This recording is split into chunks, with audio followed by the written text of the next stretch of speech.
you invest in a global portfolio of IT stocks, 70, 80% of it is going to be US. So when you are investing in global, you're getting very little exposure to Asia. You might get about 10% exposure in Asia, and that's it.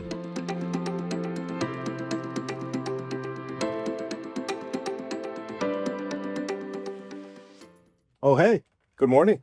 Welcome, viewers, to episode 4. And today we're going to talk everything technology in Asia. So I'm excited to be here, and we're doing another indoor episode.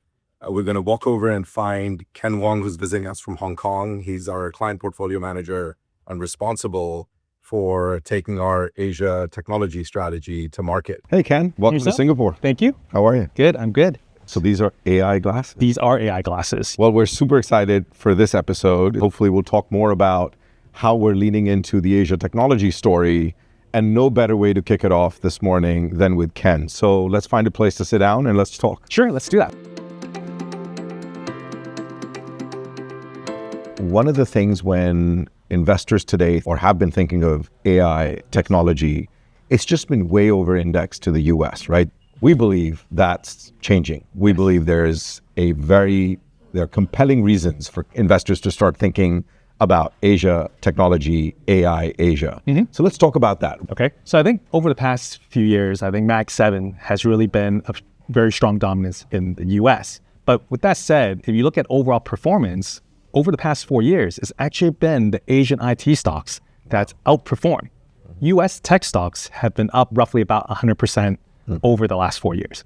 But if you look at Asia tech stocks, they've been up over 200% over the last 4 years. I think so a lot of investors has been so fixated in terms of all the developments around, OpenAI, in terms of everything that's going on, but then they actually neglect to see to really actually start up a AI server and everything else, you need a lot of components. And the manufacturers, over 60% of those are actually based here in Asia. So whether it be it South Korea, Taiwan, and China, there's a lot of companies and there's a lot of manufacturers right now who are actually fueling the whole AI push.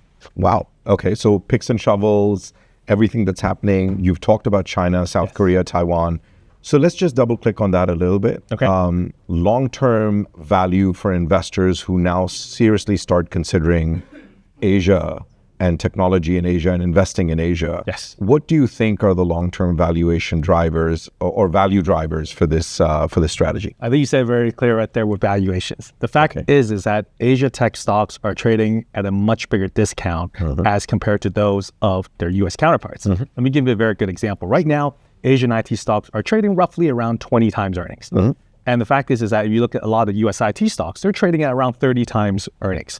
But more importantly, when you look at the earnings growth potential, Asian IT stocks have a much bigger earnings growth potential. Okay, great. And Ken, anything around that with just the current market environment? We've seen a little bit of risk-off client behavior because of what's been happening in the Mideast, et cetera. Do you see any of that playing out or would we look beyond that? With everything that was going on geopolitically, Asia tech stocks did have a bit of correction. But very quickly in April, when we had a ceasefire, the loss was made up in a matter of weeks. Wow. And then some. Wow. So overall, some Asia tech strategies right now are up over 90% on a year-to-date basis. Initially, 6 months ago, the belief was over the next 3-4 years, we're going to grow Capex-wise by about 30% a year. But now that number is actually being pushed up to roughly about 40 to even 50% growth. Whether you're a tech company, you're a traditional company, every company is growing their AI Capex spend. And that's only going to really help support the manufacturers and suppliers here in Asia. Because right now, if you look at overall supply, it's still not meeting demand. Prices continue to remain very solid. And as AI Capex continues to grow, this is going to be a very strong backbone for these Asian manufacturers. Okay, very compelling story, Ken. Just let's wrap up on one thing. There's a lot of global tech strategies, US tech, et cetera. Why do you believe investors should really be thinking about investing in an Asia tech strategy in addition to all the points you raised? Correct. I think diversification is very key. The fact is that we know that a lot of investors currently right now, when they invest in the US, a lot of it will be in US tech stocks. If you look at US tech stocks, compare that with Asian tech stocks, and you look at the overall correlation over the last 4 years, the correlation isn't that high. It's roughly about 0.5. Okay. So this means that they're a very good diversifier, when you want to have different types of exposure. Sure. When you want to have exposure to what I mentioned earlier around a lot of hardware names, around the electronic component names, it's also very important specifically to look at Asian companies, because if you look at MSCI, all country Asia, ex-Japan IT names, 80 to 90% of the names are that hardware components. If you invest in a global portfolio of IT stocks, 70, 80% of it is going to be US.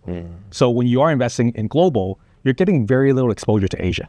You might get about 10% exposure in Asia, and that's it. And that's why having that diversification is going to be key. And of course, as I mentioned earlier, performance. Performance definitely is much better in Asia and has been over the last 4 to 5 years when it comes to comparing tech stocks. Awesome. Love it.